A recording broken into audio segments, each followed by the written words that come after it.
हजरत गिरामी अब आप हजरत फिर गोश पर आवाज हो जाएं कि इस अज़ीमुश्शान इजलास में एक ऐसे दिलनशी तकरीर करने वाले बेबाक खतीब को ज़मत सुखन देता हूँ जो बैक वक्त उम्दा मुक़र्रिर वुसअत मुताला और ज़ौक़ ज़बान व अदब के साथ साथ लुग़वी इंशा पर्दाज़ खुशनवीस मुदर्रिस मुफक्किर मुदब्बिर सभी कुछ हैं। हम पूरे यकीन के साथ कह सकते हैं कि अरबी ज़बान की तदरीस का जो सलीका और कुरान और हदीस की तफसीर का जो तरीका खजाना कुदरत से उनको वदियत हुआ है, बर्रे सगीर नहीं बल्कि बैरून मुल्क में भी बहुत कम मुदर्रिसीन के हिस्से में आया होगा।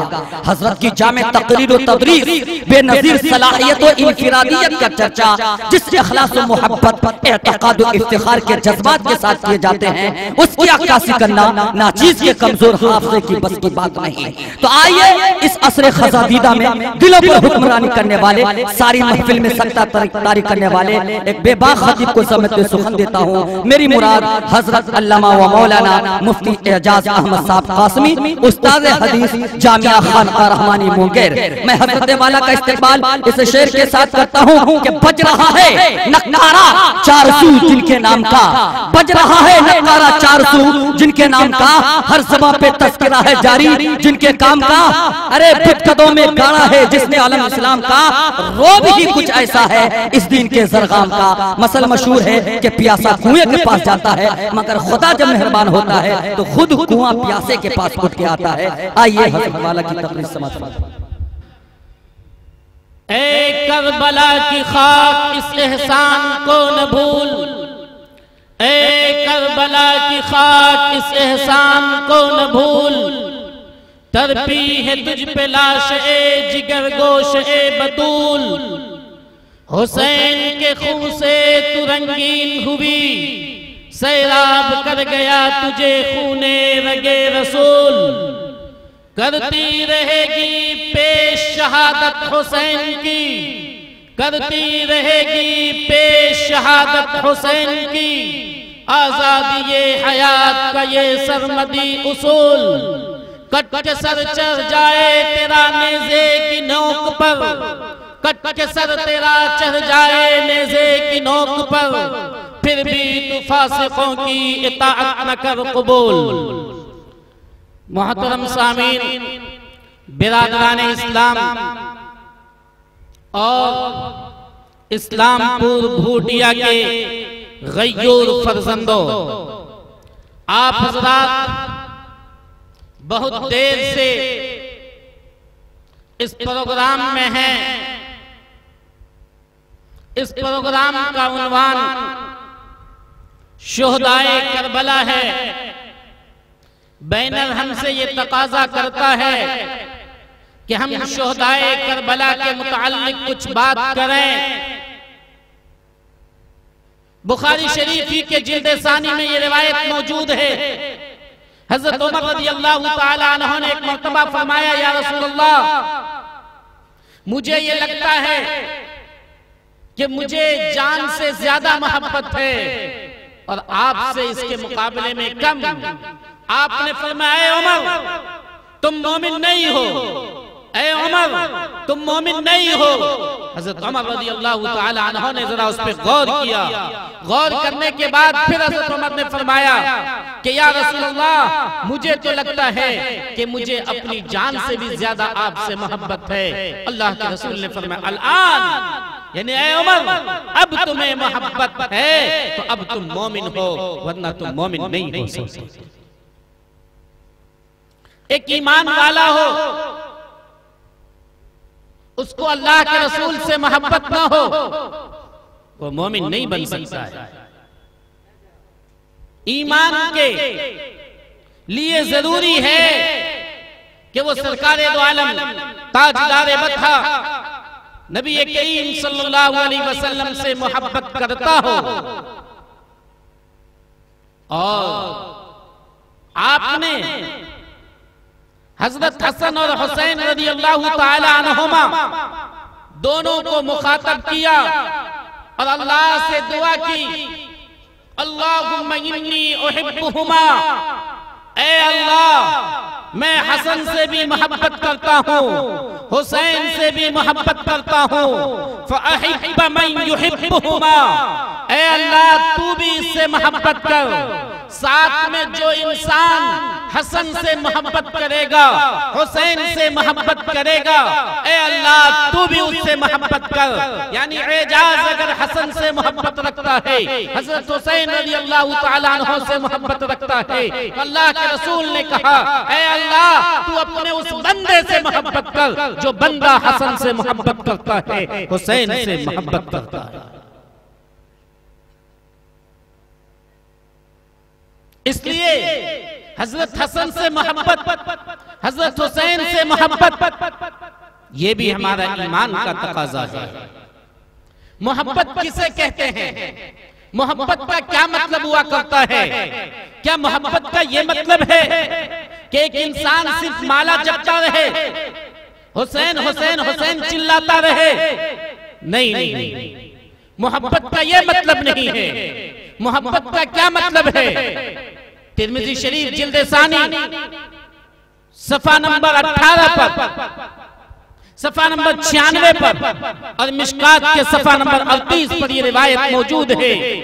मन अहब्ब सुन्नती फ़क़द अहब्बनी, मुझसे मोहब्बत करने वाला वो होगा जो मेरे तरीके से मोहब्बत करेगा, जो मेरी सुन्नत से मोहब्बत करेगा, जो मेरे नक्शे कदम पे चलेगा, जो मेरे तरीके पे नहीं चलता है वो मुझसे मोहब्बत करने वाला नहीं।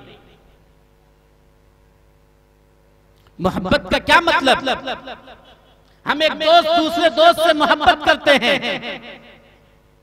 तो ये दोस्त कहता है यार तुम्हारी टोपी बड़ी अच्छी है, जैसी तुम पहनते वैसी हम पहने। हम जा रहे हैं यहां से धमदा, उसको कोई काम नहीं है, वो कहेगा यार जब तुम जा रहे हो तुमसे दोस्ती का तकाजा तो ये है हम भी साथ में चलें, चलो हम भी चलते हैं। एक दोस्त दूसरे दोस्त से मोहब्बत करता है तो उस जैसा कपड़ा पहनना चाहता है, उस जैसी हरकत करता है, उस वो जो काम करता है वही काम ये भी करता है। अगर हम और आप आका इनामदार नबी करीम सल्लल्लाहु अलैहि वसल्लम के तरीके पे चलते हैं तो हमें अल्लाह के रसूल से मोहब्बत होगी। हम हजरत हसन के तरीके पे चलते हैं तो हजरत हसन से मोहब्बत होगी, हजरत हुसैन के तरीके पे चलते हैं तो हजरत हुसैन से मोहब्बत होगी। लेकिन अगर हम 1,00,000 मरतबा चिल्लाते रहें अस्सलातु वस्सलामु अलैका या रसूलल्लाह, या रसूल रसूल रसूल, और चिल्लाते रहें हसन हुसैन हुसैन हुसैन, लेकिन हम उसके तरीके को न चले, हम उनकी बात को न माने तो खुदा की कसम हम मोहब्बत करने वाले नहीं हो सकते हैं। मैं इसको मिसाल से समझाया करता हूं। एक बूढ़ा बाप घर में बैठा है, अपने बेटे से कहता है जरा जाओ बाजार से एक सामान मेरे लिए खरीद के लेकर आओ। बेटा कहता नहीं अब्बा धूप बहुत है हम नहीं जाएंगे। बाप कहता है बेटा तुम्हें मुझसे मोहब्बत नहीं है, मेरी मोहब्बत के लिए धूप बर्दाश्त नहीं कर सकते। नहीं अब्बा मुझे तो बहुत मोहब्बत है, मैं तो आपके लिए जान दे सकता हूँ। तो जा बेटा जरा पानी लेके आ जाओ, जा जरा बाजार से थोड़ा सामान लेकर आ जाओ। नहीं अब्बा ये नहीं कर सकते हैं। तो क्या सच्ची मोहब्बत नहीं है? नहीं नहीं मोहब्बत तो बहुत है, हम तो आपके लिए जान देने के लिए तैयार हो सकते हैं, लेकिन सामान नहीं लाएगा। बाप क्या करेगा? उठेगा, एक थप्पड़ उठाएगा, गाल पे रसीद करेगा, लगाएगा एक चपट, कहेगा कमबख्त, कहता मोहब्बत बहुत है, मेरी मोहब्बत के लिए बाजार नहीं जा सकता, मेरी मोहब्बत के लिए अपनी धूप में बर्दाश्त नहीं कर सकता। ये मोहब्बत झूठी है, मोहब्बत का दावा झूठा है। अगर सच्ची मोहब्बत होती तो उठ कर खड़े होते और जाते और सामान लेकर आते। बीवी ने फोन कर दिया झालमुरी लेके आइएगा, झालमुरी लेकर नहीं आए घर तो बीवी बात करने के लिए तैयार नहीं। आप उनसे कहेंगे नहीं हम तो मोहब्बत बहुत करते हैं, बीवी के भागिए जाइए, झालमुरी नहीं ला सकते, मोहब्बत बहुत करते हैं। मोहब्बत झूठी होगी या नहीं होगी? सच्ची मोहब्बत तब कहलाती है जबकि एक आदमी महबूब की बात माना करता है, उसके तरीके पे चला करता है, तो समझा जाता है उसे मोहब्बत है। मैं नहीं कह रहा हूँ, रिवायत के अंदर मौजूद है, शोबुल ईमान बहकी जिल्द नंबर 2 सफ़ा नंबर 311 की मैंने लंबी सी रिवायत पढ़ी है। उसमें एक वाकया नकल किया गया है। आका इनामदार नबी करीम सल्लल्लाहु अलैहि वसल्लम एक मर्तबा वुजू फरमा रहे हैं। आप वुजू कर रहे हैं, आपके हाथ पर, आपके चेहरे पर, आपके पांव मुबारक पर जो पानी लगता है, आप पानी लेकर अपने चेहरे पे फेरते हैं, वो पानी नीचे गिरना चाहता है। फजाल असहाबुहु यतमस्सहुना, आपके सहाबा इकराम रिज़वानुल्लाहि अलैहिम अजमईन ने आपको चारों तरफ से घेर रखा है। वो लोग अपने हाथ को फैलाते हैं, लपक कर आपके पानी को अपने हाथ पे ले लेते हैं। चेहरे से लगा हुआ पानी एक कतरा भी जमीन पे नहीं गिर पाता है। सहाबा इकराम उसे अपने हाथ में ले लेते हैं, हाथ में लगा हुआ पानी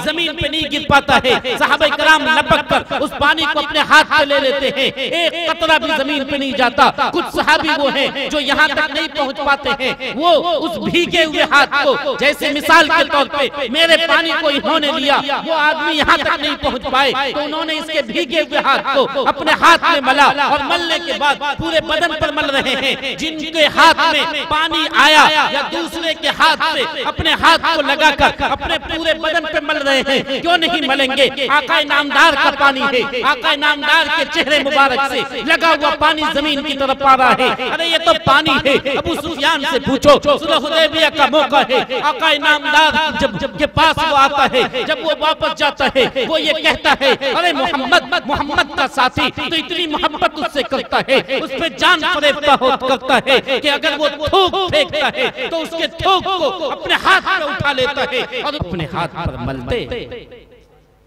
सहाबे कराम रिज़वानुल्लाहि अलैहिम अजमईन की इस फरेफ्तगी को देखकर, इस दीवानगी और जुनून की कैफियत को देखकर आका इनामदार ने फरमाया, मा यहमिलुकुम अला हाज़ा, तुम ऐसा क्यों कर रहे हो? किस चीज ने तुम्हें मेरे पानी को अपने बदन पर मलने पे मजबूर किया? मा यहमिलुकुम अला हाज़ा, तुम ऐसा क्यों कर रहे हो? जवाब सहाबे कराम ने क्या दिया? क़ालू हुब्बुल्लाहि व हुब्बु रसूली, उन लोगों ने कहा अल्लाह की मोहब्बत है, अल्लाह के रसूल की मोहब्बत है, इसलिए हम आपके बदन के लगे हुए पानी को अपने बदन पर मल रहे हैं। अल्लाह के रसूल ने क्या जवाब दिया, जरा गौर से सुनिएगा।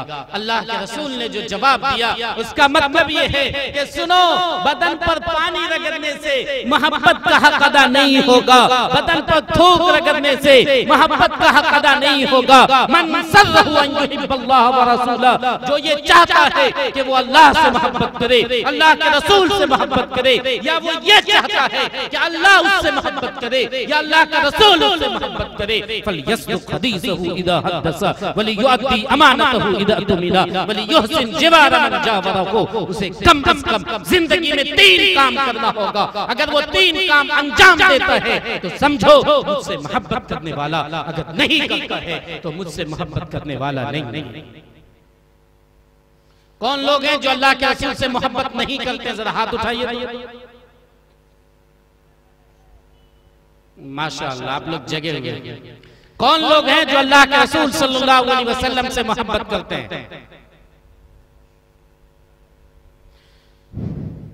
तो हम अल्लाह के रसूल ने जो कुछ कहा है उस पर अमल करेंगे या नहीं? करेंगे इंशाअल्लाह। तो मोहब्बत सच्ची ये है कि महबूब की बात को मानी जाए, अल्लाह के रसूल ने जो कुछ कहा है सब माना जाए। कम से कम 3 बातें जो अल्लाह के रसूल ने इस हदीस में कही उसको भी माना जाए, तब हम मोहब्बत करने वाले होंगे, वरना हम मोहब्बत करने वाले नहीं। अब यहीं से फैसला कीजिए। मैं वो 3 बात बताऊंगा, आप हज़रात घबराएंगे नहीं। यहीं से फैसला कीजिए कि हज़रत हुसैन रज़ियल्लाहु ताला अन्हु से मोहब्बत का क्या तकाज़ा है कि उनकी बात पे अमल करें, उनके तरीके पे चलें। उन्होंने जिस काम के लिए अपना सर कटाया, अपने खानदान वालों का सर कटाया, उस काम को जिंदा करें, उस काम को करें, तो समझा जाएगा हमें हज़रत हुसैन से मोहब्बत है, वरना समझा जाएगा हमें हज़रत हुसैन से मोहब्बत नहीं। क्या हज़रत हुसैन को ये बात मालूम नहीं थी कि हमारे साथ सिर्फ 72 लोग और दूसरी तरफ 5000, दूसरी रिवायत के मुताबिक 12000 लोग हैं। हम उनसे मुकाबला नहीं कर सकेंगे, हम उनके सामने कत्ल हो जाएंगे, हम भी कत्ल हो जाएंगे, हमारा खानदान भी कत्ल हो जाएगा। क्या उनको ये बात मालूम नहीं थी? इतना अंदाजा हर एक इंसान को हो जाता है। हजरत हुसैन तो बहुत अक्लमंद थे, क्या उन्हें ये बात मालूम नहीं थी? उन्हें ये बात मालूम थी, लेकिन उसके बावजूद उन्होंने अपना सर कटाया। क्यों कटाया? वो एक पैगाम देना चाहते थे। उस पैगाम को अगर आप अपनी जिंदगी में लाएंगे तो समझा जाएगा कि शुहदाए करबला का जो पैगाम है उसे आपने अपने सीनों में भी बैसाया और अपनी जिंदगी में भी नुमाया कर अंजाम दिया। अगर आपने ऐसा किया तो समझा जाएगा आप हुसैनी हैं, हजरत हुसैन से मोहब्बत करने वाले हैं। वरना याद रखें, आप हजरत हुसैन से मोहब्बत करने वाले नहीं। बहुत मशहूर बात है, करबला का ये वाक़या जो पेश आया, ये दुश्मनों के साजिश के तहत। वो दुश्मन कौन था? वो इस्लाम मुखालिफ दुश्मन था। मदीने में जब सरकार दो आलम सल्लल्लाहु अलैहि वसल्लम आए तो यहूदियों की सरदारी को धचका लगा। अब्दुल्ला इब्न सबा खास तौर पे आपके खिलाफ हो गए। फिर सारे यहूदियों को अरब से निकाल दिया गया।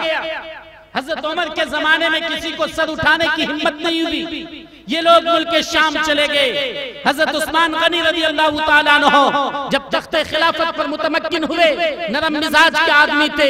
अब्दुल्ला इब्न सबा जो मुल्क शाम का रहने वाला था, जानबूझकर जाहिरी तौर पर मुसलमान हो गया, हकीकत में वो मुसलमान नहीं था।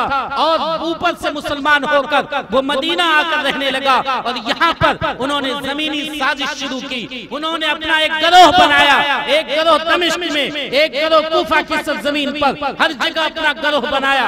उन्हीं गिरोह के जरिए उन्होंने हमला करवाया और हजरत उस्मान रज़ियल्लाहु ताला अन्हु को उनके घरों के अंदर बंद करके घरों को घेर लिया गया और उन्हें शहीद कर दिया गया। कुरान पढ़ रहे थे, कुरान पढ़ने की हालत में उनको बर्छी मारी गई और उनके खून के फव्वारे कुरान पे पड़े, उन्हें शहीद कर दिया गया। ये वाकया अब्दुल्ला इब्न सबा की साजिशों की वजह से हुआ था। फिर हजरत अली जब बादशाह बनना चाहे, खलीफा बनना चाहे, तो हजरत अली रज़ी अल्लाह ताला अन्हु और हजरत मुआविया के बीच में इन्हीं सिपाही गिरोह ने, इन्हीं अब्दुल्ला इब्न सबा के मानने वाले यहूदियों ने, जो मुसलमान का दुश्मन था, उन्होंने इनके दरमियान दुश्मनी पैदा फरमा दी और जिसकी बिना पर ये दोनों एक नहीं बन पाए। बहुत सा मौका ऐसा हुआ कि दोनों में सुलह हो चुकी थी, दोनों में बात मुकम्मल तय पा चुकी थी। रात के अंधेरे में इन्हीं लोगों, इनमें से कुछ लोगों ने हजरत अली के खीमे पे हमला कर दिया, कुछ लोगों ने हजरत मुआविया के खीमे पे हमला कर दिया। हजरत अली बाहर निकले, पूछा ऐसा क्यों हुआ, किसने हमला किया? उन लोगों ने कहा मुआविया ने हमला कर दिया है। मुआविया ने पूछा किसने हमला किया? कहा हजरत अली ने हमला कर दिया है। ये दोनों दुश्मन बन गए आपस में। फिर हजरत हसन रज़ी अल्लाह ताला अन्हु जो अल्लाह के रसूल के बड़े नवासे हुए, जो हजरत हुसैन के बड़े भाई हुए, उन्होंने हजरत मुआविया से जब सुलह कर ली, ये मामला तय कर लिया कि खिलाफत पे आप ही रहेंगे। और जब दोनों एक हो गए, मुसलमानों में लड़ाई बंद हो गई, मुसलमान आपस में झगड़ना बंद कर दिए, मुसलमानों में खूनरेजी का मामला जो चल रहा था वो खत्म हो गया। उन लोगों को बर्दाश्त नहीं हुआ। वो तो ये चाहता था कि मुसलमान आपस में लड़ता रहे, मुसलमान आपस में झगड़ता रहे, जिस तरह आज भी फिरका परस्त तबका ये चाहता है कि मुसलमान आपस में लड़ता रहे, झगड़ता रहे। मुसलमानों को कभी कौम के नाम पर, मुसलमानों को कभी जबान के नाम पर, मुसलमानों को कभी बिरादरी के नाम पर, मुसलमानों को कभी इलाके के नाम पर लड़ाई करवाता है, झगड़ाता है, ताकि आपस में वो झगड़ता रहे, लड़ाई करता रहे, ये दोनों एक न बन पाए, इसमें इत्तेहाद न हो पाए। यही सूरत हाल उस वक्त में पैदा हुई। हजरत हसन ने जब सुलह कर ली, मामला खत्म हो गया, लड़ाई तो बंद कर दी थी, तो सबको पसंद करना चाहिए। लेकिन यही अब्दुल्ला इब्न सबा के गिरोह के लोगों ने उनके खीमे पे हमला कर दिया।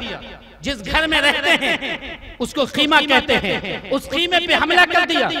और यहाँ तक कि हजरत हसन जब भागे तो उनके कपड़ों को पकड़कर चीर दिया, उनको लहूलुहान कर दिया। उन्होंने भागते भागते जान बचाई। हजरत हसन के बड़े, हजरत हुसैन के बड़े भाई अल्लाह के रसूल के बड़े नवासे के साथ क्या मामला हुआ। उसके बाद 20 साल जब गुजर गए, हजरत मुआविया जब इंतकाल फरमा गए, तब यजीद बादशाह बना। फिर यही लोगों ने, मुआविया की वजह से लोग खामोश हो गए थे, क्योंकि सारा मुसलमान एक बन चुका था। अब वहां पे इनको मौका नहीं था टूट फूट पैदा करने की, इख्तिलाफ पैदा करने की, इत्तेहाद को पारा पारा करने की, इसमें ताकत और सकरत बाकी नहीं थी, इसलिए ये लोग खामोश हो गए। फिर जब यजीद का मामला आया, तो चूंकि यजीद जाहिरी तौर पर हजरत हुसैन से बहुत नीचे के लोग हैं, हजरत हसन से नीचे हैं, वो मफजूल हैं। हजरत हुसैन, हजरत हसन, अब्दुल्लाह इब्न जुबैर, अब्दुल्लाह इब्न उमर, ये तमाम बड़े बड़े सहाबा मौजूद थे जो अफजल भी थे। उनको बादशाह बनना चाहिए, उनको खलीफा बनना चाहिए। ये झगड़ा फिर इन लोगों ने पैदा किया और कूफा में जाकर इन लोगों ने एक नई तरतीब शुरू की, जिसकी बिना पर हजरत हुसैन को बुलाया गया। और हजरत हुसैन ने जब अपनी 3 बातें पेश की कि यजीद के लोगों, मैं आपको बतला देना चाहता हूँ, करबला का मैदान है, करबला के मैदान से जरा पहले एक मुकाम पर हजरत हुसैन ने कहा, दरिया से पानी भर लो। मशकीज़े को उन्होंने भर लिया, छागलों को भर लिया, पानी का जखीरा कर लिया। कुछ ही देर के बाद दुश्मन की फौज, यजीद की फौज का आदमी भागता हुआ अपने घोड़े को लेकर आया, हाँप रहा था। हजरत हुसैन ने उसे रोका, कहा लगता है इसे प्यास लगी है, तुम लोग इसको पानी पिलाओ। उसको दुश्मन का आदमी है, उसे पानी पिलाया गया, उसके घोड़े को पानी पिलाया। फिर 1000 फौज आई, 1000 फौज, उसके सवार भी प्यासे थे, उसके घोड़े भी प्यासे थे। हजरत हुसैन ने कहा तुम लोग अपनी छागलें खोल दो, अपने मशकीज़े खोल दो और पानी पिलाओ, दुश्मन के घोड़ों को भी पानी पिलाओ, दुश्मनों को भी पानी पिलाओ। जो यजीद की तरफ से आया था, इब्ने जियाद की तरफ से आया था, वो उसको हजरत हुसैन ने पानी पिलाया। हजरत हुसैन ने उसके घोड़े को पानी पिलाया। हजरत हुसैन का क्या तरीका था? हजरत हुसैन का यही तरीका था कि दुश्मनों को भी पानी पिलाया जाए, दुश्मनों के घोड़े को भी पानी पिलाया जाए। करबला का मैदान कायम होने वाला है, उससे पहले की बात है, दुश्मनों के साथ ऐसा रवैया अपनाया जा रहा है। आपका भाई आपको अगर एक गाली दे दिया, आप उससे बात करने को तैयार नहीं। आपका बेटा अगर गुस्से में आकर, बीवी की मोहब्बत में आकर बुढ़िया को एक गाली दे दिया, बूढ़े को एक गाली दे दिया, बुढ़वा कहेगा हम माफ नहीं करेंगे, बुढ़िया कहेगी माफ नहीं करेंगे, उससे बात करने तक के लिए तैयार नहीं। क्या हजरत हुसैन का यही तरीका था? हजरत हुसैन ने दुश्मन को माफ किया और आप अपने बेटे को माफ नहीं कर सकते। एक बेटा, उसको बाप ने अगर कुछ कह दिया, डांट दिया, भगा दिया, निकल जाओ घर से, बेटा बाप को माफ नहीं कर सकता। हजरत हुसैन ने तो दुश्मन को माफ किया था। हजरत हुसैन का पैगाम ये है कि दुश्मनों को भी अपने गले लगाओ, लेकिन इत्तेहाद को पारा पारा न होने। अगर आपकी जिंदगी में ये है तो हजरत हुसैन की मोहब्बत पे आप अमल कर रहे हैं। अगर नहीं है, हुसैन हुसैन हुसैन हुसैन चिल्लाने से मोहब्बत नहीं, ये नारा लगाने से हसल हसल हसल हसल काम नहीं चलने वाला। मोहब्बत तब समझी जाएगी जबकि हजरत हसन का तरीका अपनाइए। लड़ाई हो रही थी, हजरत हसन ने क्या किया? सुलह कर लिया, लड़ाई बंद करो। चाहे अब्दुल्लाह इब्न सबा के लोगों ने उनके खीमे पे हमला किया, उनके कुर्ते को फाड़ दिया, लेकिन कहा नहीं नहीं, हम दो नहीं बनेंगे, हम एक बनेंगे। हजरत हसन का तरीका, हजरत हुसैन का तरीका, इन्होंने पानी पिलाया दुश्मनों को। हजरत हुसैन ने क्यों जान दी? मामला कुछ बड़ा नहीं था, मामला एक था। अल्लाह के रसूल की एक सुन्नत मिट रही थी। इस्लाम में यह है कि बाप के मरने के बाद बेटा बादशाह नहीं बनता है, बल्कि वो बादशाह बनता है जो उसके लायक हो, जो उसके काबिल हो। हजरत अबू बकर इंतकाल फरमाए, उनका बेटा बादशाह नहीं बना, हजरत उमर बादशाह बने। हजरत उमर इंतकाल फरमाए, उनका बेटा बादशाह नहीं बना, हजरत उस्मान गनी बने। हजरत उस्मान इंतकाल फरमाए, उनका बेटा बादशाह नहीं बना, हजरत हुसैन हजरत अली रज़ी अल्लाह तआला अन्हु बने। यहाँ मुआविया इंतकाल किया, हजरत मुआविया रज़ी अल्लाह तआला अन्हु ने इंतकाल किया, उनके बेटे यजीद उस पर बादशाह बन रहे थे। इसलिए हजरत हुसैन ने कहा नहीं नहीं, मेरे जान में खून हो, मेरी जान में जान हो, मेरे रग में खून जारी हो। और आका का एक तरीका, अल्लाह के रसूल की एक सुन्नत के मरण, बाप के मरने के बाद बेटा बादशाह नहीं बनता है, ये सुन्नत मिट नहीं सकती है, चाहे मैं मिट जाऊं। एक सुन्नत को बचाने के लिए उन्होंने अपनी जान गंवा दी, अपने बेटे की, अपनी औलाद की जानें गंवा दी, अपने पूरे खानदान की उन्होंने जान गंवा दी, लेकिन कहा कि मेरे जीते जी आका इनामदार की एक सुन्नत नहीं मिटेगी। आज क्या हाल है, प्लेट साफ करके नहीं खाएंगे, ये सुन्नत का जनाजा हम निकाल रहे हैं। क्या ये एक सुन्नत नहीं है? उन्होंने एक सुन्नत को बचाने के लिए जान दे दी थी। मिसवाक नहीं करेंगे, हमें टूथब्रश चाहिए, हमें टूथपेस्ट चाहिए और हमें बुरुश चाहिए। हमारा काम यही है कि हमें वो चीज चाहिए जो सुन्नत नहीं चाहती है। आज कुछ लोग हैं जो ये कहते हैं दाढ़ी नहीं रखेंगे, तो दाढ़ी तो सुन्नत ही नहीं है। गलत बात है, दाढ़ी रखना वाजिब है, दाढ़ी मुंडाना हराम है। लेकिन अगर सुन्नत भी है, किसकी सुन्नत है? आका की सुन्नत, अल्लाह के रसूल की सुन्नत। एक सुन्नत के लिए उनके नवासे ने अपनी पूरी खानदान को कुर्बान कर दिया, और आप हैं कि कहेंगे नहीं सुन्नत पे अमल काहे करेंगे? क्या अल्लाह के रसूल का तरीका यही था? अल्लाह के रसूल का जो तरीका था, उस तरीके पे हजरत हुसैन ने अपनी जान गंवा दी। हजरत हुसैन रज़ियल्लाहु ताला अन्हु के साथ करबला में फिर क्या हुआ था? उन सबको कत्ल कर दिया गया था। एक रिवायत ये भी मिलती है कि उन सब के सरों को नेज़े पे लेकर, नेज़ा जानते हैं भाला, उस भाले में उसके सर का ये काट दिया गया, इधर भेज दिया गया, यहाँ पर डालकर उसके सरों को लेकर वो लोग चिल्लाते हुए खुशी में भागे थे, हुसैन हुसैन हुसैन, कि हमने हुसैन को कत्ल कर दिया। आज हमारा काम क्या है?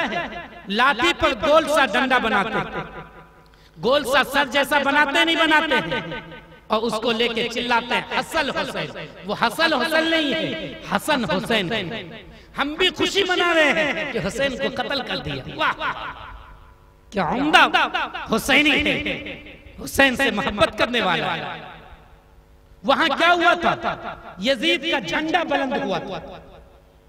यजीद का झंडा, जंग में जब लड़ाई होती है तो एक झंडा रहता है कपड़े का बना हुआ, और फिर नीचे उसके बांस लगी रहती है या कुछ लगा रहता है, लकड़ी लगी रहती है, कैसा पकड़ा रहे। जब तक झंडा ऊपर, समझा जाता हमारी फौज जीत रही।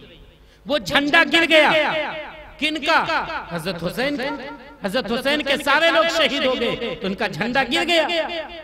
झंडा किसका बुलंद हुआ?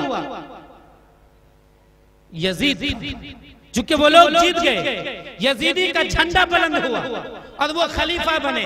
आज क्या करते हैं, गांव घर में तो खलीफा बनाएंगे, वो खलीफा यजीद बन रहा है, यजीद।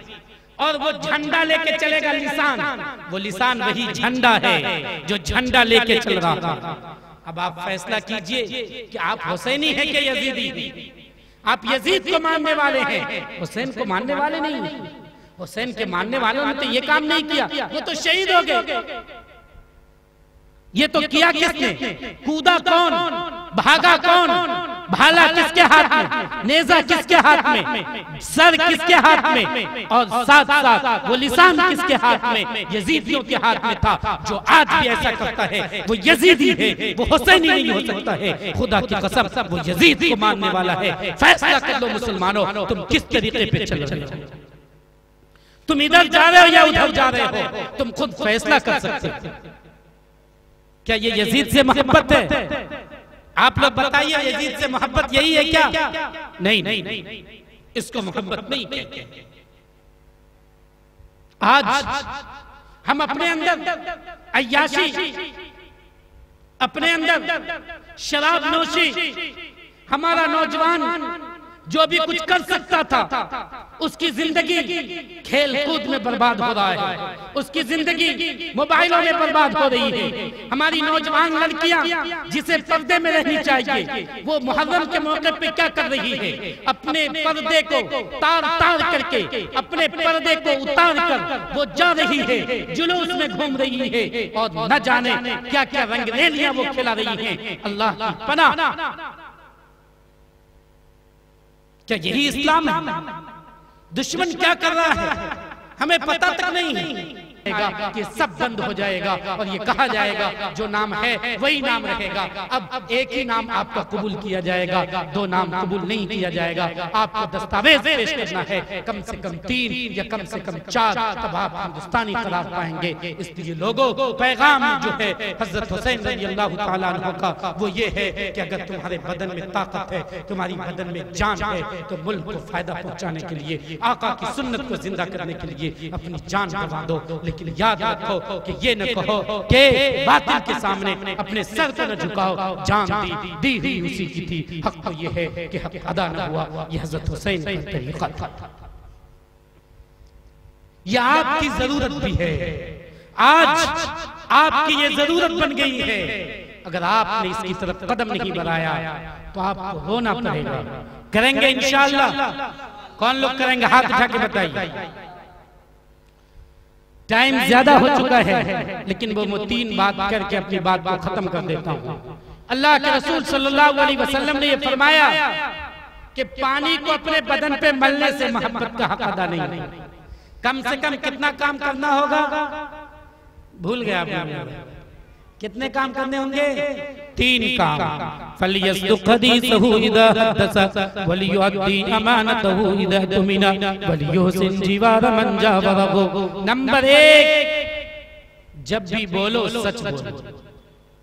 नंबर 1, जब भी बोलो सच बोलो। मोबाइल उठाया, कहां पहुंचे हैं? मीरगंज में धमधा पहुंच गए। झूठ है।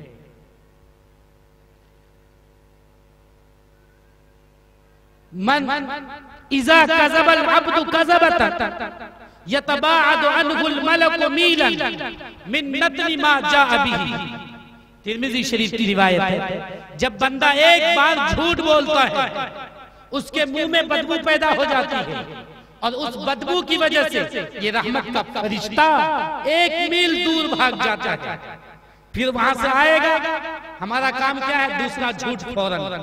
वो बेचारा आएगा, वहीं रह जाएगा, वहीं रह जाएगा। फिर तीसरा झूठ, फिर चौथा झूठ। 1000 झूठ हम बोलते नहीं हैं तो हमारा खाना हजम नहीं होता।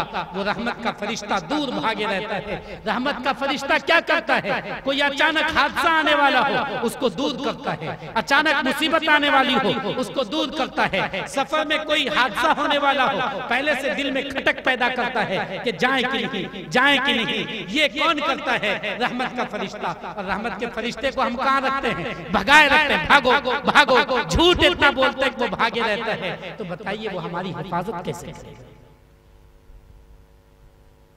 ये झूठ बोलने से होता है।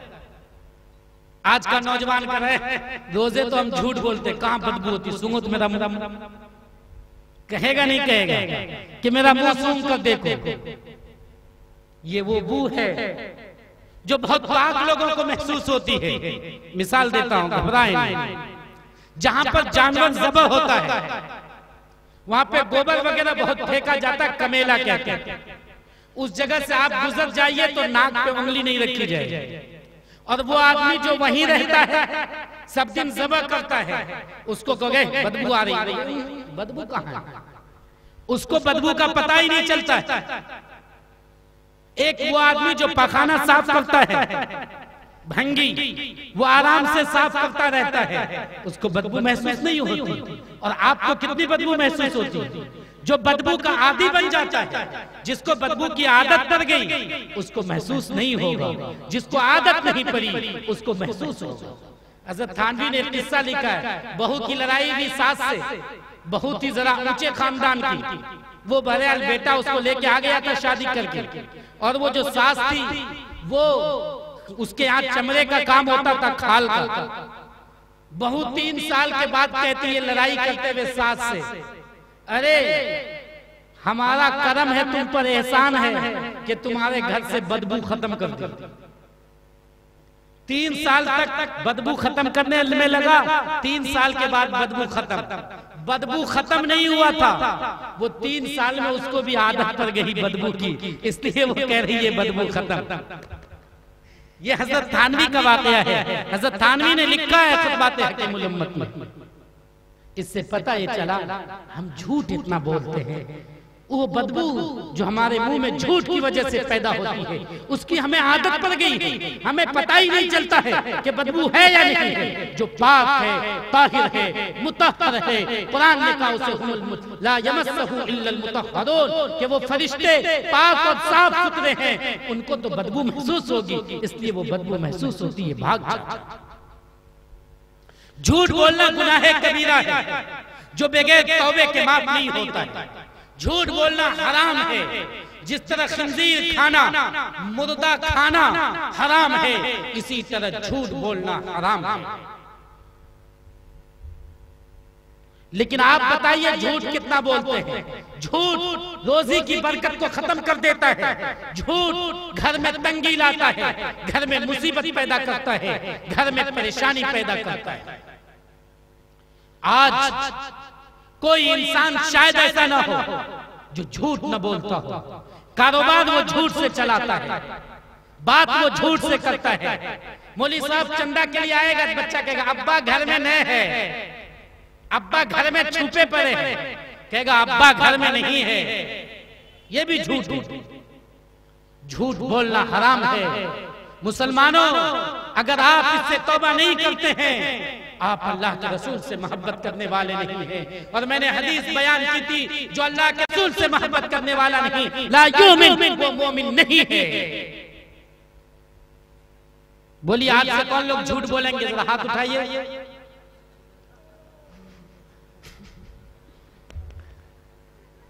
आज से कौन है जो झूठ नहीं बोलेंगे? जरा हाथ उठा के बताइए। इंशाअल्लाह हम लोग झूठ नहीं बोलेंगे।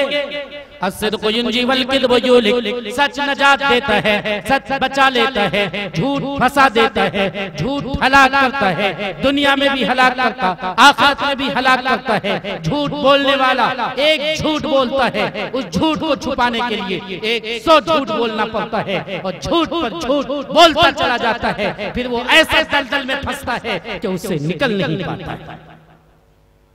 बहुत से किस्से हैं, मैं उन किस्से और कहानी में नहीं जाना चाहता। मैं सिर्फ इतना कहना चाहता हूं कि सच बोलेंगे, बोलेंगे इंशाअल्लाह। फलियस्दुक़ हदीसहु इज़ा हद्दस वलियुअद्दी अमानतहु इज़ा तुमिना वलियुहसिन जिवार मन जावरहु। नंबर 2, जो जिम्मेदारी आपके कंधे पे डाली जाए, उस जिम्मेदारी को पूरा पूरा निभाएंगे। आपके ऊपर जो अमानत सौंपी जाए, उस अमानत को अंजाम देंगे। मिसाल के तौर पर मेरी जिम्मेदारी है हम आपको सही बात बताएं, कुरान की बात बताएं, हदीस की बात बताएं। हम आपको सिर्फ हंसा के चले जाएं, लतीफा करके चले जाएं, तो ये अमानत में खयानत है। ये जिम्मेदारी को हमने नहीं निभाया।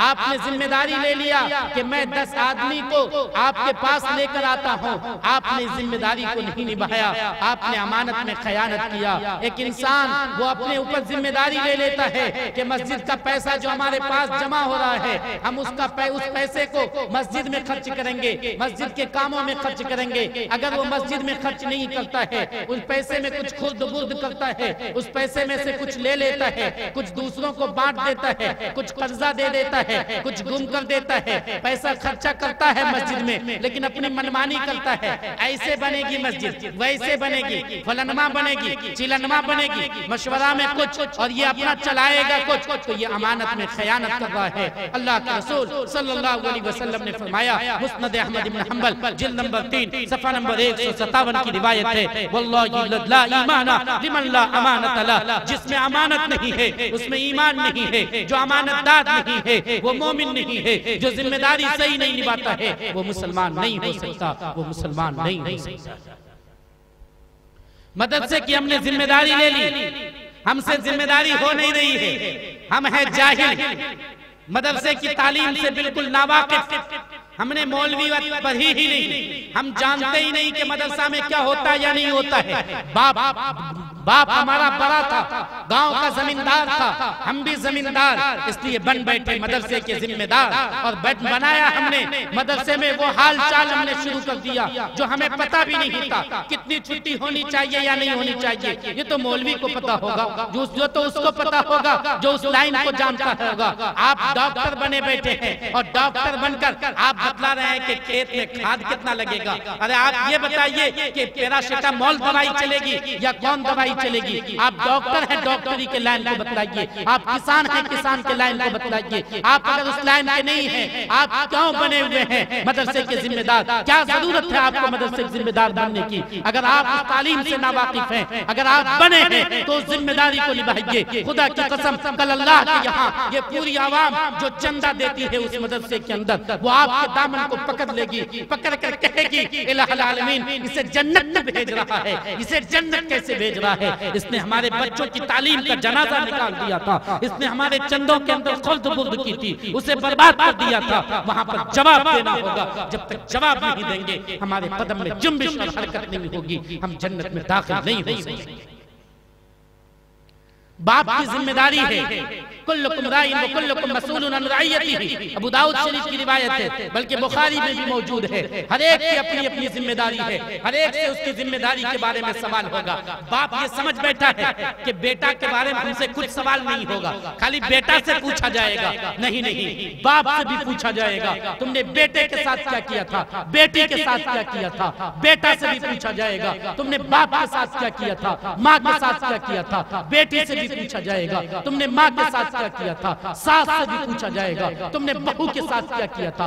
बहू से भी पूछा जाएगा, तुमने सास के साथ क्या किया था। सास सोचती है बहू हमारा गुलाम, बहू सोचती है सास तो गई अब दूरी होकर, बेटा हम शौहर मेरा कमाता है, मालिक हम दोनों गलती पर है। बहू भी गलती पर है, सास भी गलती पे है। अल्लाह के यहाँ बहू सास के खिलाफ फला का कान भर रही है, सास बहू के खिलाफ फला का कान भर रही है। याद रखें, बहू तुमको भी खींच के लाया जाएगा। अल्लाह ने कहा है कि अगर कोई गुफ्तगू करता है, अगर कोई सरगोशी करता है, अल्लाह जानता है। अगर दो आदमी बैठ के बात करता है, तीसरा आदमी अल्लाह वहाँ मौजूद है। कुरान में है, तीन आदमी बात करता है, चौथा अल्लाह मौजूद है। ए सासो, ए बहुओं, कान खोल कर सुन लो। तुम सास के खिलाफ, तुम बहू के खिलाफ बैठ के कानाफूसी करते हो, तुम घर में लड़ाई पैदा करती हो और तुम घर में एक दूसरे के फूट डालने की कोशिश करते हो। माँ सुनने वाला तीसरा अल्लाह मौजूद है। जब अल्लाह सुन रहा है तुम्हें नहीं बख्शेगा। तुम दूसरों की बुराई चाहोगे,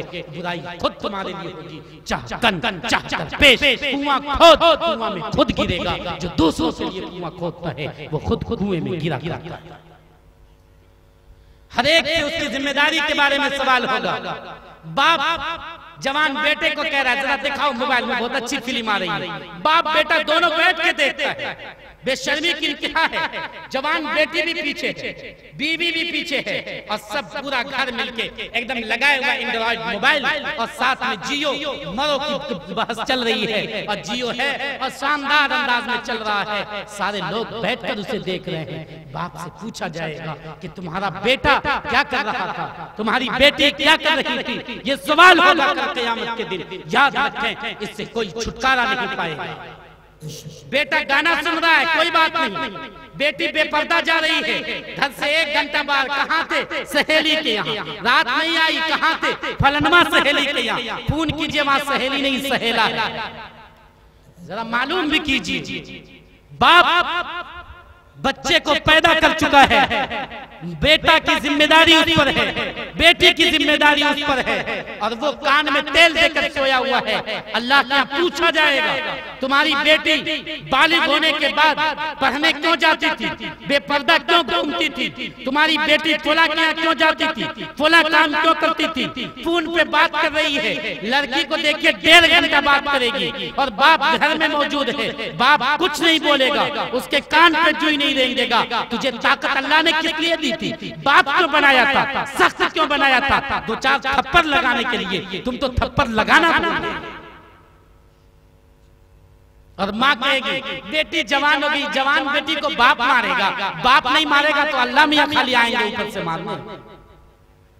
किस्सा है, मैं तफसील नहीं जाना चाहता। हजरत अबू बकर रज़ी अल्लाह ताला अन्हु, हजरत आयशा रज़ी अल्लाह ताला अन्हा और अल्लाह के रसूल में कुछ मामला हो गया था।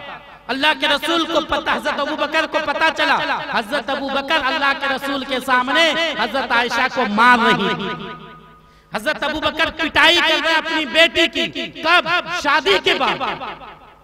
यहाँ जवान लड़की अगर कुछ करे तो बाप नहीं हाथ छोड़ सकता है, ताकि ये औरत माँ जो 101% अपनी बेटी को बिगाड़ने में उसका हाथ होता है, वो खुल्लम खुल्ला अपनी बेटी को बिगाड़ती रहे और उसको बेहयाई का लगाम पहनाकर उसे दुनिया के अय्याशी के बाजार में चलाता फिरे, उसे मौका मिले।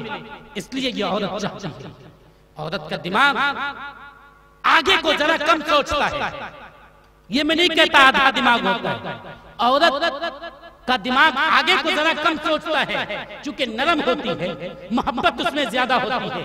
देखिए बच्चा को फौरन मारेगी, कुछ देर बाद सोचेगी बेकार मार दिए, फौरन उसको गोद में ले। इसलिए मर्दों को अपना कमांड हासिल करना चाहिए। और माँ देखे, बाप तो चला गया दफ्तर काम करने के लिए, माँ घर में क्या कर रही थी, उसका बेटा क्या कर रहा है, उसकी बेटी क्या कर रही है, इसकी खबर वो क्यों नहीं रखती है। चचेरा भाई है, ममेरा भाई है, खालाजाद भाई है, ये फुला के साला का भाई है, इसलिए घर आ सकता है, जा सकता है। शरीयत ने तो मना किया था, आपने कहां से इजाजत दे दी? शरीयत आप चलाते हैं। कुल्लुकुम राइन कुल्लुकुम मसऊलुन अन रइयतिही। ये जिम्मेदारी में आप खयानत कर रहे हैं। बाप अपनी जिम्मेदारी को नहीं निभा रहा है, इसलिए बेटा बर्बाद हो रहा है, बर्बादी के दहाने पे पहुंचा हुआ है। माँ अपनी जिम्मेदारी को छोड़े बैठी है, इसलिए उसकी बेटियां सर चढ़कर अय्याशी कर रही हैं। याद रखें, माएं कान खोलकर सुनो, बापो कान खोलकर सुनो, कल क़यामत के दिन तुम्हें जवाब देना होगा, तुम्हें बताना होगा कि तुमने अपने बेटे की क्या देखभाल की थी, तुमने बेटे के लिए क्या किया था, बेटे के लिए किया था। खाली जमीन बेईमानी करके जमा करते जाए बेटा के, ताकि बेटा बाद में नाकारा ना हो जाए। चोरी डकैती करके पैसा जमा कर रहे हैं बेटा के लिए। जहन्नम की आग से बचाओ। क़ू अनफुसकुम व अहलीकुम नारा या अय्युहल्लज़ीना आमनू क़ू अनफुसकुम व अहलीकुम नारा। ऐ ईमान वालों, तुम अपने आप को भी, अपने बाल बच्चों को भी जहन्नम की आग से बचाओ। ये जिम्मेदारी है। अगर आपने जिम्मेदारी को नहीं निभाया तो खुदा की कसम कल क़यामत के दिन आपको जवाब देना होगा। गांव घर में दूसरे का सामान लाते हैं, अलाज ये तो मुअद्दद, काम खत्म हो फौरन पहुंचा देना चाहिए। आप पहुंचाएंगे 3 महीने के बाद। ले गए मौलाना तनवीर ज़की साहब हमारा कुदाल काम करने, 1 महीने बाद हमको काम पड़ा, इनके पास भेजे तो मौला तनवीर ज़की साहब कह रहे हैं वो ले गए मौला अब्दुल करीम साहब। उनसे उनके पास गए तो उन्होंने कहा कि ले गए मुफ्ती सोहराब साहब। फुलनमा करा चिलनमा के पास, चिलनमा करा सिलनमा के पास, सिलनमा के पास पहुंचे तो करा मिलनमा ही नहीं, खत्म।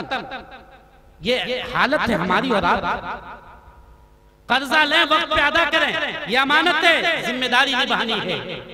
कर्जा ले लिए, 4 चप्पल हमारी टूट जाएगी आपके पास जाते जाते, अब पैसा भी नहीं देंगे और गुस्सा भी होंगे, घर काट के भाग रहे हैं क्या?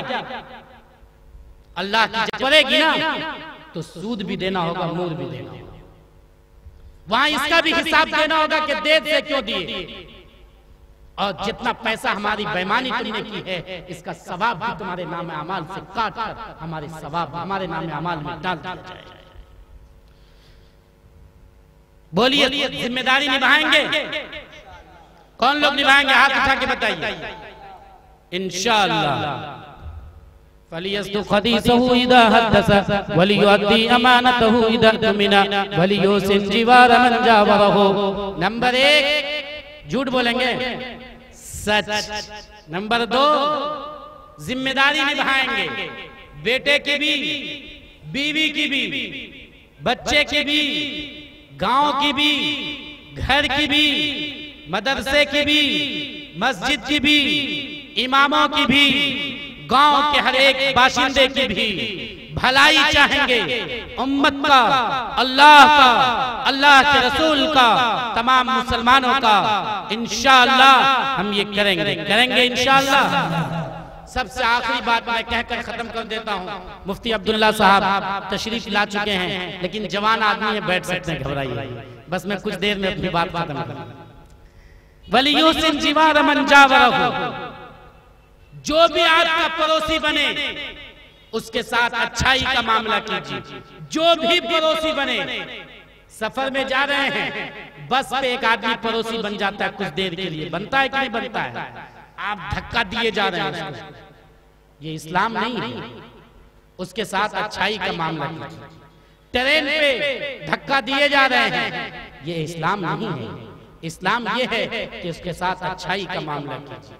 रास्ता चल रहे हैं, एक बूढ़े मियाँ उधर से आ रहा है और इधर से जवान मियाँ जा रहा है, वो रास्ता बीच रास्ते से हटता ही नहीं, वो किनारे नहीं जा रहा है। अरे भाई बूढ़ा मियाँ है, उसको जगह दे दो, तुम जरा किनारे हट जाओ। ये भी सोचेगा बीच से, वो भी सोचेगा बीच से।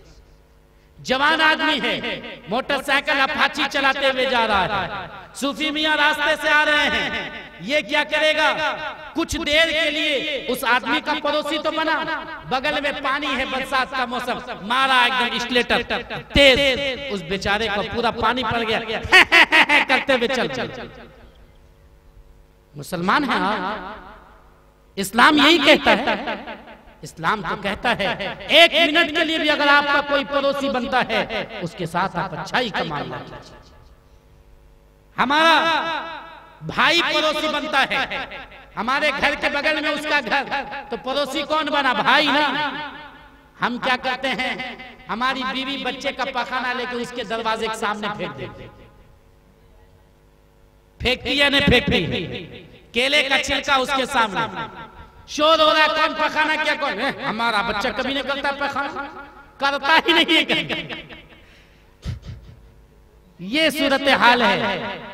आप अपने घर की गंदगी को दूसरे के घर के सामने, और अगर आप जरा मोच वाले हैं, ताकत वाले हैं, तो आपके घर का की छत जमीन यहां तक और निकलेगी इतना।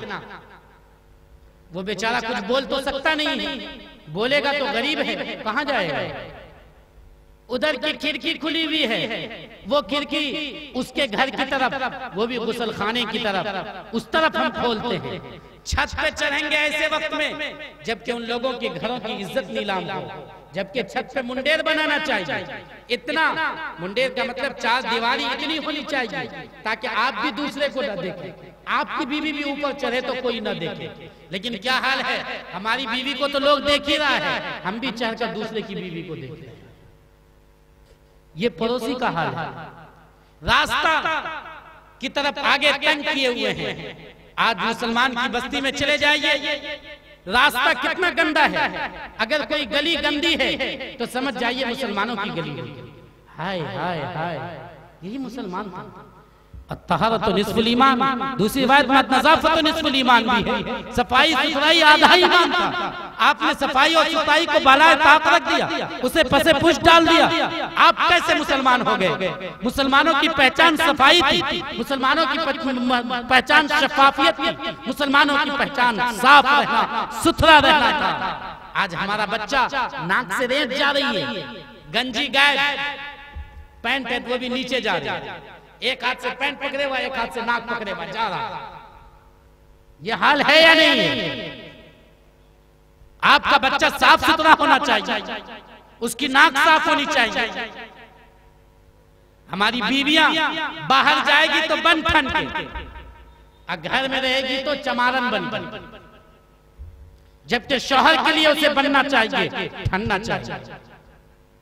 जो भी आपका पड़ोसी बने, हिंदू हो या मुस्लिम, सिख हो या ईसाई, हर एक के साथ अच्छाई का मामला कीजिए। हजरत जिब्रील तशरीफ लाए, उन्होंने फरमाया वल्लाहि ला युमिन, वल्लाहि ला युमिन, वल्लाहि ला युमिन, खुदा की कसम वो मुसलमान नहीं, खुदा की कसम वो मुसलमान नहीं, खुदा की कसम वो मुसलमान नहीं। क़ील मन हो या रसूल अल्लाह, पूछा गया कौन? ऐ अल्लाह के रसूल, कौन मुसलमान नहीं? आपने फरमाया वो आदमी जिसकी तकलीफ से उसका पड़ोसी महफूज न हो, जिसकी शर से, जिसकी मुसीबत से उसका पड़ोसी करा रहा हो, वो आ रहा हो, वो आदमी मुसलमान नहीं हो सकता है।